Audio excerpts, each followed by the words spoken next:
जी। स्वागत है, प्रस्तुत कीजिए। जी। अजात जन्मा स्थिति संयमाना गुणाय निर्वाण सुखंड वायु अडोर निम्ने परिगण्य धाम्ने महानुभावाय नमो नमस्ते। सागर मंथन की कथा इस प्रकार प्रारंभ होती है। एक बार श्री दुर्वासा ऋषि भगवान का दर्शन करने बैकुंठ गए। श्री हरि ने प्रसन्न होकर अपने गले की माला दुर्वासा जी के गले में पहना दिए। दुर्वासा ऋषि बड़े प्रसन्न हुए और इंद्रलोक से होकर जा रहे थे। अचानक इंद्र से भेंट हुई।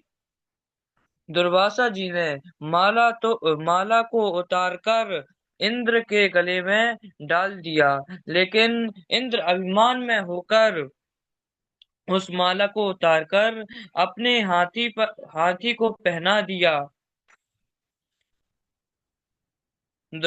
हाथी को पहना दिया और हाथी ने निकालकर पैरों तले रौंद डाला। दुर्वासा को बड़ा क्रोध आया और श्राप दे दिए इंद्र को, तेरी राज्य लक्ष्मी शीघ्र नष्ट हो जाए। यदा दुर्वास सहसा पात सेन्द्रो लोकश्रयो नृपा निःश्रीकांश्चाभवं तत्र नेषुरिज्यादया क्रया। जैसे ही देवताओं को श्राप हुआ, यह खबर शुक्राचार्य को मिली। दैत्यों को आदेश दे दिए कि तुरंत आक्रमण कर दो। अच्छा मौका है। सारे दैत्य तत्काल आक्रमण कर दिए। देवताओं को पराजित करके स्वर्ग में अपना आधिपत्य जमा लिया। अब तो सारे देवता भगवान की शरण में गए। भगवान मैं तो बर्बाद हो गया। बड़ी भारी स्तुति किए सभी देवता। सा त्वं विधत्स्वाखिललोकपाला वयं यदर्थास्तव पादमूलम् समागतास्ते बहिरन्तयात्मन् किं वा निविज्ञापयं शेषसाक्षिणा।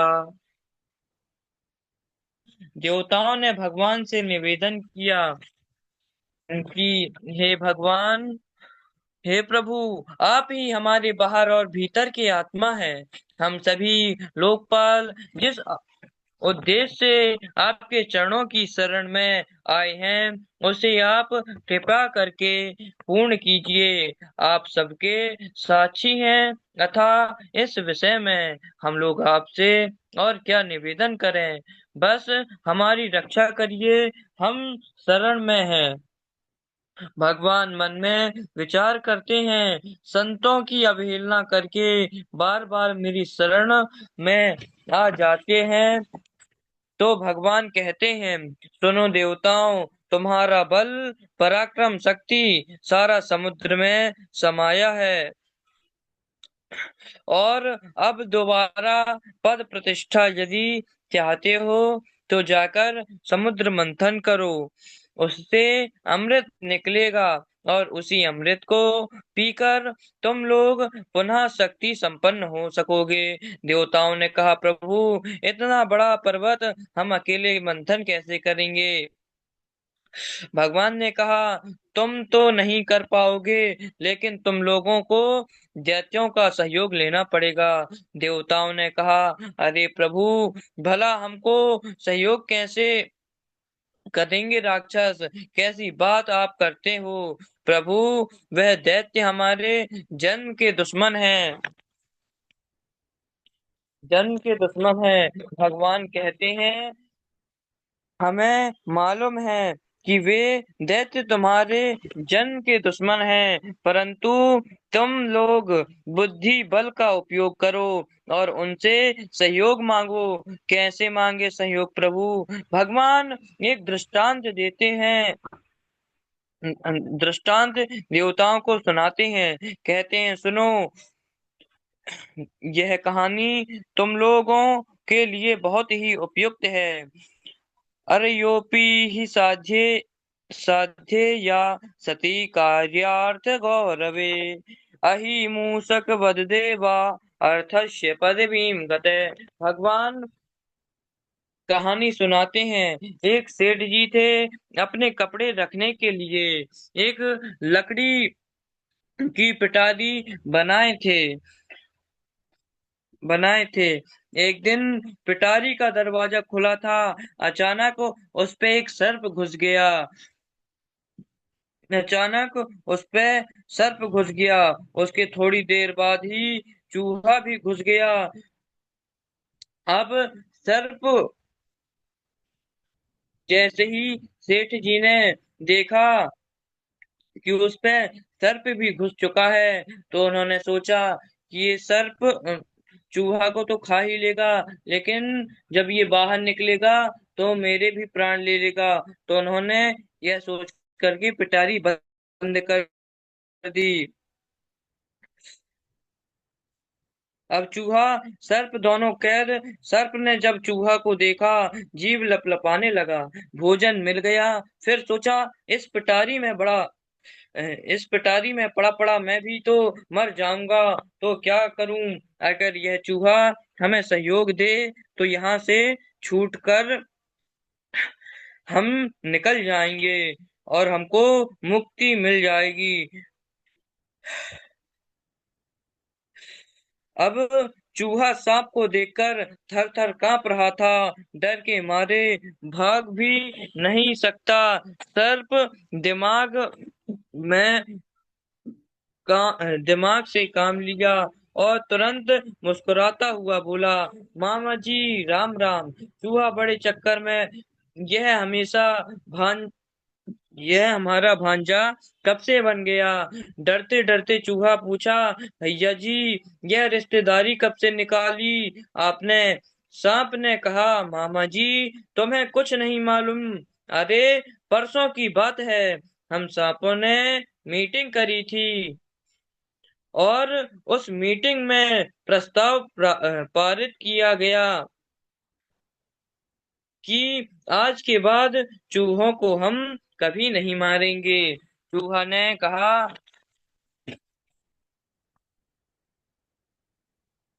अच्छा अच्छा, ये बात है, हमें तो पता ही नहीं था। लेकिन एक बात बताओ भैया जी, आखिर चूहों पर इतनी दया क्यों। सांप ने कहा, देखो मामा जी, आजकल बिना स्वार्थ के कोई कुछ नहीं करता। थोड़ा स्वार्थ हमारा भी है। कैसा स्वार्थ। अरे मामा जी, आजकल हमारी जनसंख्या बढ़ती जा रही है और रहने को मकान मिलते नहीं। हमारे मकान तो आप ही लोग बनाते हो। अपने पहने पहने दांतों से लंबी लंबी बिल खोद देते हो और हमको जो बिल मिल जाए उसी में रहने लगते हैं आराम से। अब आप लोग रहोगे तो हम रहेंगे और आप लोग नहीं रहोगे तो हमारा मकान कौन बनाएगा। इसलिए हम लोग चूहों को मारना टोटल बंद कर दिए। आज के बाद आप भी बिल में, हम भी बिल में, साथ साथ रहा करेंगे। हम भी खुश, आप भी खुश। इसलिए हम तुम्हें अपना मामा बना लिए। चूहा इतना सुनकर बड़ा खुश हुआ। सांप ने ऐसी मीठी मीठी बातें बना करके चूहे का पूरा विश्वास जीत लिया। फिर बोला, मामा जी आज तो हम दोनों बुरे फंस गए। अब सोचा निकलने की सोचो। चूहा बोला, अरे भांजे, अभी तुमने मामा का कमाल देखा कहाँ है। अभी दिखाता हूँ। 1 मिनट का काम है। अपने पहने पहने दांतों से पिटारी काटना शुरू कर दिया। 1 मिनट में बड़ा भारी छेद हो गया। सांप छिद्र से बाहर निकला और बोला, मामा जी आप भी निकलो। और जैसे ही चूहा मामा बाहर निकले, सांप ने उसे मुंह में धर लिया। चूहा चिल्लाया, अरे भांजे क्या कर रहा है। सांप बोला, जब तक पिटारी में छेद नहीं था तभी तक आप मामा जी हो। इसके बाद चूहा तो हमारा आहार ही है। भगवान कहते हैं, देवताओं, जानते हो सर्प कितना बलवान है। चूहा तो उसका आहार है, लेकिन परिस्थितियां प्रतिकूल पड़ी तो चूहे से सबको राम राम करनी पड़ी। इसलिए भगवान कहते हैं, कार्य सिद्ध करने के लिए शत्रु को मित्र बना लेना चाहिए। जिस प्रकार से सांप ने चूहा से मित्रता किया, ऐसे ही तुम देवता लोग भी दैत्यों से मित्रता कर लो और अपने समुद्र मंथन का कार्य सिद्ध कर लो। देवता बोले, बस बस, आपकी बात हमारी समझ में आ गई। सारे देवताओं ने दैत्यों के पास जाकर और दूर से ही दंडवत करना प्रारंभ कर दिए। भैया जी, राम राम। चाचा जी, राम राम। दैत्यों को बड़ा आश्चर्य हुआ, इन देवताओं को क्या हो गया। भाई, हमें प्रणाम करने आए हैं, पर हथियार साथ में नहीं है, मतलब लड़ने नहीं आए हैं। दैत्य खड़े हो गए, आओ आओ भाई, कैसे आना हुआ। देवता बोले, एक प्रार्थना पत्र लेकर आया हूँ, कहो क्या कहना चाहते हो। देवता बोले, हम यह कहना चाहते हैं कि हम और आप सगे भाई हैं कि नहीं, मानते हो। दैत्य बोले, बिल्कुल मानते हैं। भाई, तुम्हारे भी पिता कश्यप, हमारे भी पिता कश्यप एक ही बाप के बेटा हैं, तो भाई भाई हैं। यहाँ माताएं जरूर अलग हैं, तुम अदिति के हो और हम दिति के हैं, परंतु यह बात आज हमें क्यों बताने आए हो, और भाईचारे का संबंध क्यों हमें बता रहे हो। यह तो पुरानी बात है, सब जानते हैं। देवता बोले, बस हम यही कहना चाहते हैं कि हम लोग सगे भाई होकर आपस में लड़ते मरते हैं। कितनी गलत बात है, लोग क्या सोचते होंगे हमारे बारे में। दैत्यों ने कहा, यह फालतू की बातें मत करो। हमारी तुम्हारी पटरी कभी ना बैठी है, ना कभी बैठेगी। तुम्हारा स्वभाव अलग, हमारा स्वभाव अलग है। देवताओं ने कहा, ठीक है, हम कोई पटरी बैठाने नहीं आए हैं, तो फिर क्यों आए हो। देवताओं ने कहा, हम तो प्रार्थना करने आए हैं, क्यों ना हम लोग मिलकर समुद्र मंथन कर लें, उससे अमृत निकलेगा, तो उसे हम सारे भाई मिलकर पी लेंगे, और अमृत पीते ही हम लोग अमर हो जाएंगे, और अमर हो गए तो लाठी डंडे कितने भी चलें पर मरने वाले नहीं। बोलो, पसंद आई बात। दैत्यों ने कहा आपस में, भाई, बात में तो दम है, भाइयों में झगड़ा भले होते रहे, पर हत्या तो किसी की नहीं होगी, इसलिए हम राजी हैं, तो चलें। हाँ हाँ, चलो। देवता असुर मिलकर समुद्र मंथन के लिए चल दिए थे। बोले, अब इतने बड़े समुद्र का मंथन काहे से करेंगे भाई। देवता बोले, मंद्राचल पर्वत से करेंगे। चल पड़े को मंद्राचल पर्वत को लेने, और जैसे ही पहाड़ लेकर के चले, बैलेंस बिगड़ गया, पहाड़ धड़ाम से गिर गया। देवता और दैत्य सब उसके नीचे दब गए। बोले, भैया, पी लिए अमृत, अब यह उठ ही नहीं रहा, मंथन क्या करेंगे। दैत्य बोले, हमें नहीं करना है, तुम्हें जो करना है सो करो। देवता को देवता भगवान को याद करने लगे। उसी क्षण भगवान प्रकट हो गए देवताओं के बीच, और कहने लगे, हे देवताओं, घबराओ मत, यह पर्वत हम लेकर के चलते हैं। एक हाथ में उठाकर गरुड़ में रखकर सागर के किनारे स्थापित कर दिए। देवताओं ने कहा, भाई, मथानी तो आ गई, अब रस्सी कहाँ से लाएं। भगवान भोले, रस्सी का काम वासुकी नाग पर वासुकी नाग कर सकता है, उसी को जाकर राजी कर लो। तेनागराजमामन्ये फलभागेन वासुकिं परिवीर्य गिरौ तस्मिन् नेत्रिमब्धिमुदान्विता। समस्त देवता असुर मिलकर वासुकी के पास दौड़े दौड़े गए। भैया जी राम राम, नमस्कार, आओ आओ भैया, कैसे आना हुआ? सब देवता असुर एक स्वर में बोले, भैया हम एक कार्यक्रम करने जा रहे हैं, उसमें आपका सहयोग चाहते हैं। वासुकी जी बोले, कैसा सहयोग भैया? हम सभी समुद्र मंथन करने जा रहे हैं, आप उसमें थोड़ी सिर्फ रस्सी का काम कर दो, बस यही प्रार्थना है। वासुकी नाग ने कहा, एक बात बताओ मुझे, तुम लोग फालतू समझ रखे हो क्या? यह तुम्हें थोड़ा सा काम लगता है। अरे हम रस्सी बन जाएंगे और उस पहाड़ से लिपट गए तो कोई पूंछ खींचेगा और कोई मुंह तानेगा। अरे खींचा तानी अपनी शरीर की हम कराएं और अमृत पियो तुम।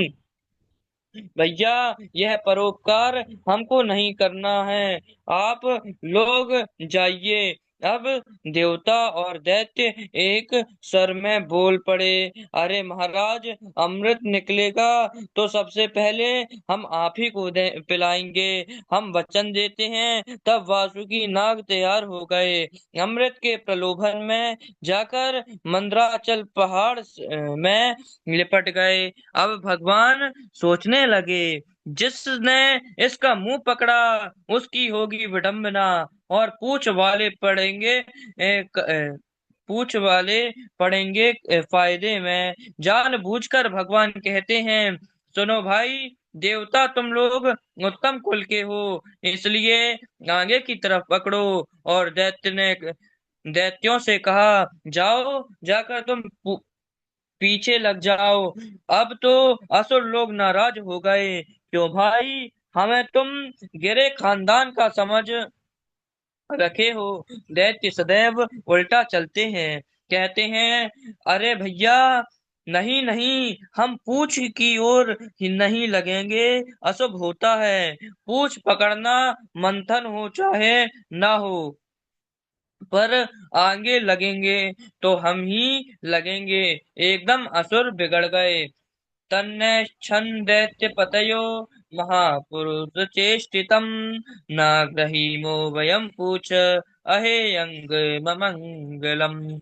भगवान कहते हैं, अरे भैया, नाराज क्यों होते हो? तुम भी बड़े बाप के बेटा हो। अच्छा, एक काम करो, देवताओं जाओ, तुम ही उसकी पूंछ पकड़ लो। लो भैया, तुम मुंह की तरफ पकड़ो। तब तो दैत्य लोग मूंछों में तव मारकर बड़े बाप का बेटा बनकर पकड़ लिए। मुंह भगवान तो जानते थे कि ये दैत्य लोग उल्टी खोपड़ी के हैं, जिस काम को मना करो वह जरूर करेंगे। अब समुद्र मंथन प्रारंभ हुआ, परंतु जैसे ही पर्वत को समुद्र के बीच रखा, वह तो डूबने लगा। लेकिन भगवान उसी क्षण कच्छ कच्छप का रूप धारण करके मंदराचल पर्वत को अपनी पीठ पर धारण कर लिए। वैलोक्य विघ्नेश विधिं तदेश्वरो दुरंत वीर्यो वितथाभिसन्धि कृत्वा वपु कच्छपयद्भुतं महत् प्रवेश्य तोयं गिरिमंजहार। यह भगवान का कच्छप अवतार हुआ। अब जैसे ही मंथन प्रारंभ हुआ, वासुकी नाग फुंकारते हुए फुंकारने लगा, और उसकी इतनी गर्म सांस निकली मुंह से कि जो मुंह की तरफ लगे थे दैत्य, उनका शरीर जलने लगा। सारे दैत्य काले पड़ गए, तो मन ही मन पछताने लगे, कहने लगे, और बनो बड़े बाप के बेटा, देखो पूछ की तरफ कितनी मस्ती से लगे हैं देवता, और हम लोगों कि क्या दुर्दशा हो रही है। जले जा रहे हैं। इसकी फुंकार से तो बड़े बनने में बड़े झंझट होते हैं, इसलिए बड़प्पन के चक्कर में बहुत नहीं पड़ना चाहिए। छोटे बछड़े पै पिए, बड़े होए भुस खाए। छोटे छोटे वृक्षों को कोई खतरा नहीं, और बड़े बड़े वृक्षों को थोड़ी हवाएं आई तो धम्म से गिर गए। टूटने गिरने का भय बड़े वृक्षों को रहता है। छोटी सी दूब का क्या बिगड़ सकता है। जितना बड़ा उतना ही टेंशन, और जितने छोटे उतने ही खुश। और कितने छोटे राई के भी 100 हिस्सा, तापन पी पाछे 20।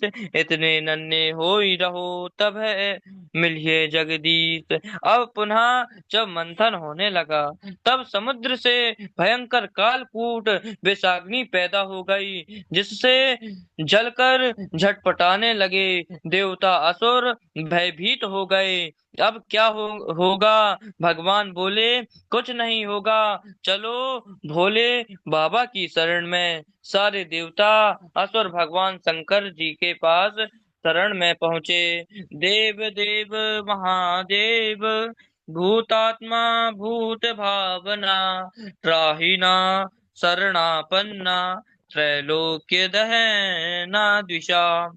नाते गिरी त्रखिल लोकपाल, विरिञ्च वैकुण्ठ सुरेन्द्र गम्यम्। ज्योतिः परं यत्र रजस्तमश्च, सत्वं न यद् ब्रह्म निरस्त भेदम। देवताओं ने कहा, हे देवादिदेव महादेव, इस त्रैलोक्य को भस्म करने वाले भयंकर विस्मय, हम सबकी रक्षा करो। भोले बाबा, भोले भवानी, ये सब देवता हमें जहर पिलाना चाहते हैं। तुम्हारा क्या कहना है। तुम्हारा क्या विचार है। पी जाऊं। माता भवानी हाथ जोड़कर बोली, प्रभु आप वही करो जिसमें सभी का भला हो। भोले बाबा ने कहा, क्या कहना चाहती हो। पी जाए जहर। अब भवानी एकदम तो हाँ नहीं कर सकती। भोले बाबा ने कहा, देवी जी मैं समझ गया, आप क्या कहना चाहती हैं। सबका कल्याण इसी में है कि हम जहर पी जाएं।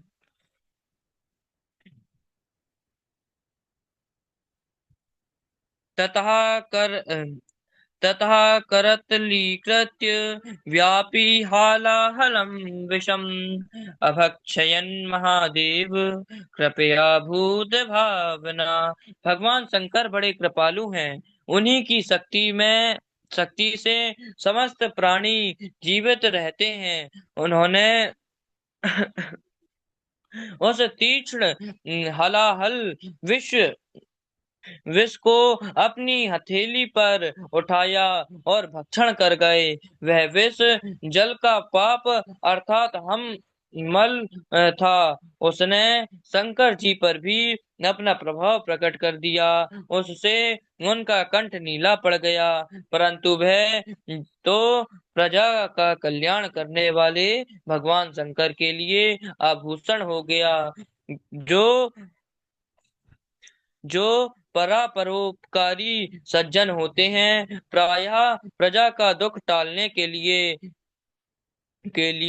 स्वयं दुख झेला ही करते हैं, परंतु यह दुख नहीं है। यह तो सबके हृदय में विराजमान भगवान की परम आराधना है। यच्चकार गले नीलम तच्च सर्व यच्च यच्चकार गले नीलम तच्च साधोर्विभूषणम। जैसे ही भगवान शिव की कृपा हुई समस्त प्राणियों के ऊपर, उसके बाद पुनः समुद्र मंथन करने लगे। अब की बार कामधेनु प्रकट हो गई। भगवान सर्वसम्मति से यह गाय संतों को प्रदान कर दिए। पुनः मंथन हुआ। चंद्रमा प्रकट हुए, उन्हें भगवान शिव के सिर में बैठा दिए। बोले, भोले बाबा जहर पिए हैं, माथा गर्म हो गया होगा तो चंद्रमा से शीतलता प्रदान होगी। भोले बाबा को इतनी गर्मी चढ़ गई कि माथे पर चंद्रमा, जटाओं में गंगा और बर्फीली बर्फों के बीच हिमालय में बास हो गया। चारों तरफ शीत का वातावरण बना, तब जाकर गर्मी शांत हुई। अब की बार मंथन हुआ तो उच्च श्रवा नामक घोड़ा निकला। इंद्र बोले, इसे हम लेंगे। बाली बोले, नहीं, हम लेंगे। भगवान इंद्र को इशारा किए, धैर्य से काम लो। बलि, घोड़ा तुम ही ले लो। फिर से मंथन हुआ, ऐरावत हाथी निकला, बड़ा सुंदर। इंद्र बोले, इसे हम लेंगे। बाली बोले, इसे हम लेंगे। बाली बोला, नहीं नहीं, इसे भी हम लेंगे। भगवान बोले, बेईमानी मत करो। तुमने घोड़ा लिया, इंद्र हाथी लेंगे। बलि ने सोचा, गड़बड़ हो गया, घाटे में चले गए। चलो फिर देखते हैं। फिर से मंथन हुआ। इस बार चमकती हुई कौस्तुभ मणि प्रकट हो गई। अब बलि ने कहा, इसे हम लेंगे। इंद्र ने कहा, हम लेंगे।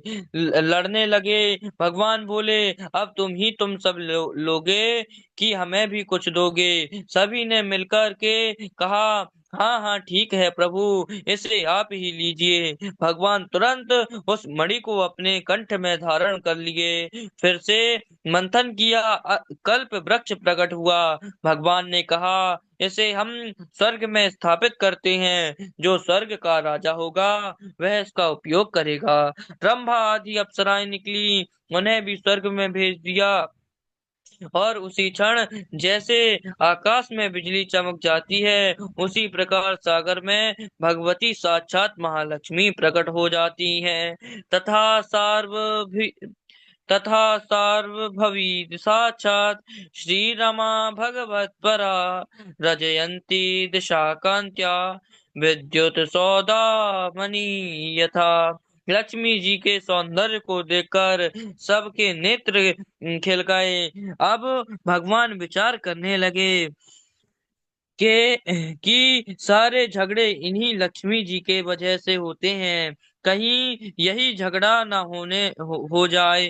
तो भगवान बोले, भैया अब यह किसकी होगी, इनका निर्णय हम इन्हीं पर छोड़ते हैं। आसन लगा कर सब कोई बैठ जाओ। ये जिन्हें चाहें वरमाला पहना दें। वरमाला लक्ष्मी जी के हाथ में थमा दिया गया। एक तरफ देवता, एक तरफ दैत्य, और एक लाइन में बड़े बड़े महात्मा चमीटा गाड़ के बैठ गए। शायद हमारा नंबर आ जाए। लक्ष्मी जी ने वरमाला ली और सबसे पहले संत मंडली में प्रवेश की। सबसे आगे तने बैठे थे दुर्वासा जी। लक्ष्मी जी ने नीचे से ऊपर तक देखी देखी हैं तो अच्छे प्रियदर्शी महात्मा, लेकिन नाक में गुस्सा भरा रहता रहता है। इनके इसलिए दूर ही रहना चाहिए। तो दंडवत करके आगे बढ़ गई। एक ना एक सभी में कमी दिखती ही गई। लक्ष्मी जी जिसके सामने वरमाला लेकर खड़ी होती हैं, वही तन के बैठ जाता है। आगे बढ़ जाती है तो मुंह लटका के रह जाता है। लक्ष्मी जी सबको फेल करती हैं। अरे, और तो और लाइन में भोले बाबा भी बैठे हैं। उन्हें देखकर लक्ष्मी जी मुस्कुराई। ये तपस्वी भी हैं, भोले भाले भी हैं, देव नहीं महादेव हैं।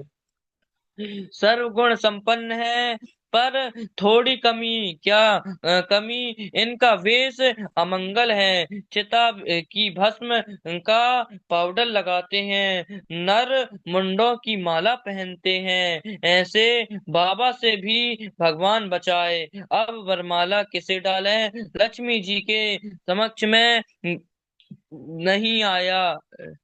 अब वरमाला किसे डालें, लक्ष्मी जी के समझ में नहीं आया। भगवान नारायण किसी भी लाइन में नहीं, सबसे अलग बैठे। जब नारायण पर दृष्टि पड़ी, लक्ष्मी जी खुश हो गईं। बड़े बड़े ये तो बड़े बड़े छेल छबीली सुंदर भी हैं, श्रृंगार भी बड़ा प्यारा है, भाव भी बड़ा अद्भुत है।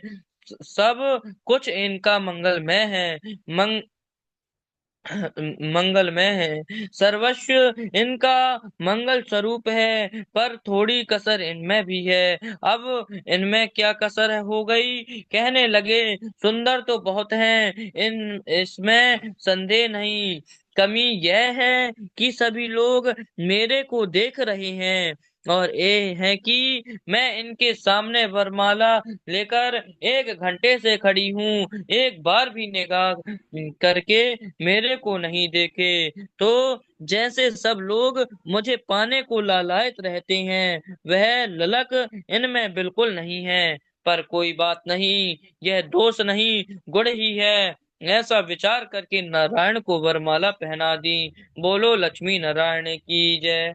एक प्रश्न उठता है, क्या इससे पहले लक्ष्मी जी नारायण भगवान के पास नहीं थी? ऐसी बात नहीं, लक्ष्मी तो हमेशा से नारायण भगवान की ही है, केवल लीला है। एक दिन लक्ष्मी जी ने भगवान से कहा, प्रभु एक निवेदन करूं, कहो देवी। कहती हैं, संसार के लोग शादी की वर्षगांठ मनाते हैं बड़े धूमधाम से। नाती पोते जिनके हो गए, वो भी दादा दादी की वर्षगांठ मनाते हैं।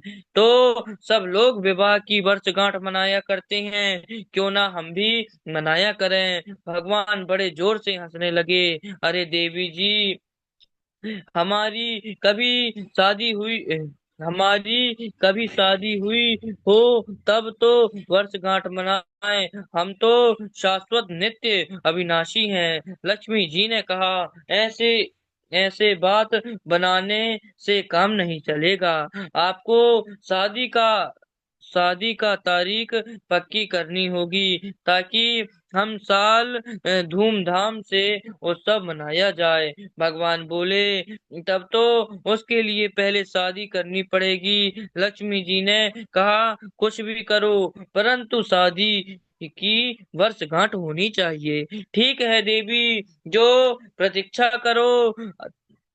अब समुद्र मंथन के समय भगवान लक्ष्मी को इशारा कर दिए, बहुत बढ़िया मौका है देवी जी, सागर को अपना पिता बना लो और प्रकट हो जाओ। सबके बीच में स्वयंवर करके हमारा वर्ण कर लो। शादी की तारीख भी पक्की हो जाएगी। कार्तिक का महीना था, कृष्ण पक्ष की अमावस्या तिथि थी, जिसे दीपावली कहते हैं। उसी दिन प्रकट होकर लक्ष्मी जी ने नारायण का वर्णन किया, और घर घर में दीपोत्सव होने लगा। लक्ष्मी नारायण का पूजन होने लगा। भगवान ने जानबूझकर यह सब लीला की, अन्यथा लक्ष्मी तो सर्वदा नारायण की है। अब पुनः सागर मंथन प्रारंभ हुआ। अब की बार वारुणी मदिरा प्रकट हुई। दैत्यों ने कहा, इसे हम लेंगे। भगवान कहते हैं, यह तुम्हारे ही काम की चीज है, संभालो इसे। इसके बाद साक्षात भगवान धन्वंतरी अमृत का कलश लेकर प्रकट होते हैं। दैत्यों ने देखा, सारी मेहनत इसी के लिए हम लोगों ने किया है। भैया देर मत लगाओ। एक झपट्टा मारा दैत्यों ने और भाग निकले। देवता लोग देवता रोने लगे, सारी मेहनत पानी में फिर गई। हे भगवान, अब क्या होगा? भगवान बोले, रो मत, मैं तुम्हें अमृत पिलाऊंगा, चिंता मत करो। इधर अमृत को लेकर राक्षस भाग गए, लेकिन आपस में लड़ बैठे। कहते हैं, मैं सबसे बड़ा हूँ, पहले अमृत मैं पीऊंगा। दूसरा बोला, मैं सबसे वरिष्ठ हूँ, पहले मैं पीऊंगा। आपस में लड़ाई चल ही रही थी कि अचानक भगवान मोहिनी स्त्री का रूप धर के छैल छबीली हाथ में कमल लेकर नैन घुमाते सबके चित्त चुराते हुए पहुंच गए। जो भगवान के दिव्य माधुरी छवि का दर्शन दर्शन किए दैत्य सब अमृत पीना ही भूल गए। भगवान को देखकर वर्णन करने लगे, अहो रूप महोधाम, अहो अस्यानवम वयम, इति ते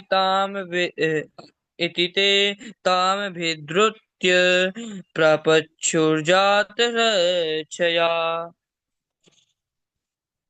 दैत्य ने आपस में कहा, ए भैया, ऐसी छैल छबीली जीवन में हमने तो कभी नहीं देखी। कितनी सुंदर है, कैसी इसकी चाल है। भगवान मोहिनी के सुंदरता का वर्णन करना प्रारंभ कर दिए। राक्षस सारे दैत्य भगवान मोहिनी के सामने हाथ जोड़कर कहने लगे, देवी जी नमस्कार। हे कमल नैनी, आपका परिचय क्या है? हम जान सकते हैं आप अकेली यहाँ कहाँ घूम रही हो? आपकी शादी हुई कि नहीं? भगवान हंसने लगे। भगवान मोहिनी कहते हैं, मेरी जन्म पत्री पूछने वाले, पहले आप तो परिचय दो। दैत्यों ने कहा, देवी जी हमें कोई ऐसा वैसा मत समझना, हम सभी सगे भाई हैं, कश्यप जी के बेटे हैं, अपने बाहुबल से अमृत निकाला है।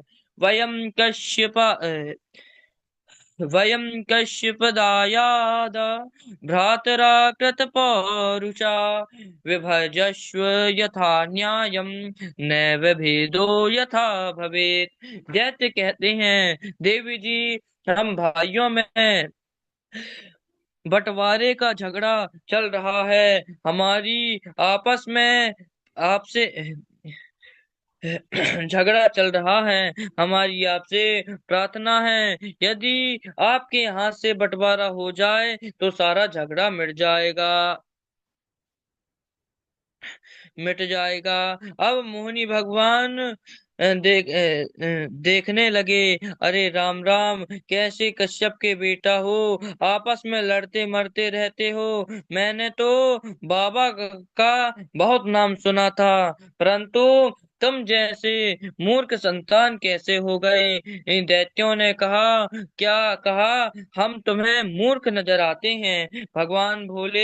और क्या मेरे भगवान बोले, और क्या मेरे बारे में कोई पता नहीं और अमृत साप रहे हो? अमृत सौंप रहे हो मुझे, मैं बांट दूं? बुद्धिमान व्यक्ति कभी अपरिचित स्त्री पर भरोसा करेगा क्या, जैसे तुम कर रहे हो?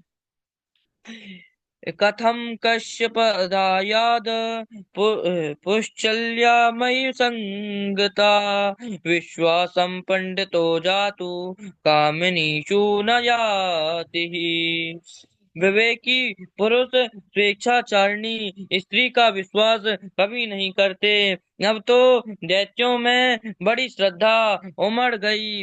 अरे भैया, यह तो बहुत पढ़ी लिखी मालूम पड़ रही है। एक बोला, देखो, ऐसे वैसी होती तो कहती पहले मैं पीऊंगी बाद में तुम्हें पिलाऊंगी, पर इसने कोई लोभ की बात नहीं की, यह सिद्धांत की बात कर रही है। और सच में अपरिचित स्त्री पर कभी विश्वास नहीं करना चाहिए, बहुत समझदार मालूम पड़ती है। अब तो दैत्य और खुश होकर बोले, देवी जी अब तो अमृत आपके हाथ से ही हम लोग पिएंगे, तुम जैसे चाहो वैसे पिलाओ। मोहिनी भगवान बोली, अब नहीं मानते हो तो चलो, मैं ही पिला देती हूँ, पर एक शर्त है। क्या? बंटवारे में थोड़ा कम ज्यादा हो जाए तो मेरे से नहीं झगड़ बैठना। दैत्य बोले, देवी जी आप भले खानदान के हो, भले खानदान के हो, तो हम भी कोई गिरे खानदान के नहीं हैं। हम आपको वचन देते हैं, कोई झगड़ा नहीं करेंगे। जैसी इच्छा है वैसा बांटो। ततो गृहीत्वा मृत भाजनम हरि बभास ईशे स्मित शोभया गिरा। यद्यभ्युपेतं क्वचा साधु वा कृतं मया वो विभजे सुधामिमाम्। भगवान बोले, तब ठीक है, लाओ अमृत हमको दो। तब दैत्यों ने भगवान के हाथ में अमृत का कलश सौंप दिया। भगवान कहते हैं, तुरंत लाइन में लग जाओ। अब तो दैत्य लाइन लगाने लगे और भगवान घड़े में झांकने लगे और कहते हैं, इस घड़े में सब गाढ़ा नीचे है, ऊपर निरा पानी है। अब कैसे बांटूं अमृत। यह बात सुनकर दैत्यों का माथा घूम गया। यदि पहले पिएंगे तो ऊपर का पानी मिलेगा, और बाद में पिएंगे तो नीचे का गाढ़ा मिलेगा। अब तो मैं पहले पीऊंगा, यह झगड़ा ही खत्म हो गया। इतने में देवता भी आ गए। भगवान ने इनके बारे में पूछा, यह कौन है? कौन? दैत्य ने कहा, यह हमारे सौतेले भाई हैं, हिस्सा मांगने आए हैं। भगवान बोले, तो ऊपर का पानी दो दो बूंद पहले इन्हीं को पिला दिया जाए। देखो, तुम्हारे हित की बात है। पानी पानी ठिकाने लग जाएगा, असली अमृत तुम पियोगे, और फिर इन भुक्कड़ों की नजर भी नहीं लगेगी, और फिर तुम्हें कोई बेईमान भी नहीं कहेगा। दैत्यों ने कहा, वाह देवी जी, तुम तो बड़ी समझदार हो। ठीक है, जो तुम्हें अच्छा लगे वही करो। मोहिनी भगवान के चपल चपल चंचल बातों में सारे दैत्य फंस गए, और देवता उन्हीं के सामने लाइन लगाकर बैठ गए। भगवान देवताओं को पिलाते जा रहे और दैत्यों की तरफ मुस्कुराते जा रहे। दैत्य भगवान की मुस्कान पर ही मोहित होते गए, और उधर सारे देवता अमृत गटक गए। एक दैत्य था जिसका नाम था स्वरभानु। वह बड़ा होशियार था। उसे शंका हो गई, कुछ गड़बड़ है। तुरंत सूर्य चंद्रमा के बीच लग गया। अंजलि बांध के भगवान ने इसे भी पिला दिया। सूर्य चंद्र ने इशारा कर दिया, महाराज नकली है। भगवान ने तुरंत चक्र से सिर काट दिया और अमृत के साथ अंतर ध्यान हो गए। परंतु वह दैत्य अमृत पीने से मरा नहीं, दो भागों में बट गया, राहु और केतु के रूप में परिणत हो गया। भगवान जब गायब हो गए, तब दैत्यों को होश आया। अरे भैया, वह देवी जी कहाँ गई? दूसरा बोला, अमृत कहाँ गया? अरे राम राम, लगता है हमको धोखा दे गई। पता लगाओ, वह धोखा देने वाली कौन थी? एक बोला, मुझे लगता है कि मु- मुझे लगता ही कि थी मुझे लगता है कि थी नहीं था। क्या मतलब? अरे मैं पूरी गा अ, अरे मैं पूरी गारंटी से कहता हूँ, वह वही छलिया विष्णु ने छला है हमको। अरे राम राम, इतना बड़ा धोखा! मारो इन देवताओं को। तत्रम देवासुरो नाम रणा परम दारुणा रोधस्युदन्तवतो राजस्तु मूलो रोमहर्षणा। बड़ा भयंकर देवासुर संग्राम हुआ। अमृत की शक्ति से देवता विजयी हुए। दैत्य सब मारे गए, और स्वर्ग पर अपना अधिकार देवता पुनः स्थापित किए, और भगवान की अद्भुत लीला देखकर देवतागण बारंबार प्रभु की स्तुति गाने लगे। राधे राधे गुरु जी। राधे राधे। क्या नाम है? योग जी। बहुत बढ़िया आपने बोला, बहुत अच्छा। ठाकुर जी कृपा बनी रहे। लेकिन अभी थोड़ा सा मेहनत करना है, एकदम कथा कहानी को बहुत ज्यादा इतना जो भी शब्द बोले एकदम कम शब्दों में, है ना, बहुत ज्यादा है। आप उसको उसी चरित्र को वहीं वहीं पर घुमा रहे थे। लेकिन आपने पहली बार बोला है तो बहुत अच्छा बोला है, ठाकुर जी कृपा बनी रहे। ठीक है। जी। हम्म। जी। हाँ, और सामने से और कैमरा रखने की व्यवस्था कर लीजिएगा, और एकदम पूरा स्वरूप में आकर के बोलना है, ठीक है ना? जी। क्योंकि अभी हमको पता नहीं चल रहा था कि आप कितना देख रहे हैं कितना नहीं देख रहे हैं, ठीक है? जी। हाँ, हमको एकदम वक्तव्य चाहिए बिना देखे, ठीक है?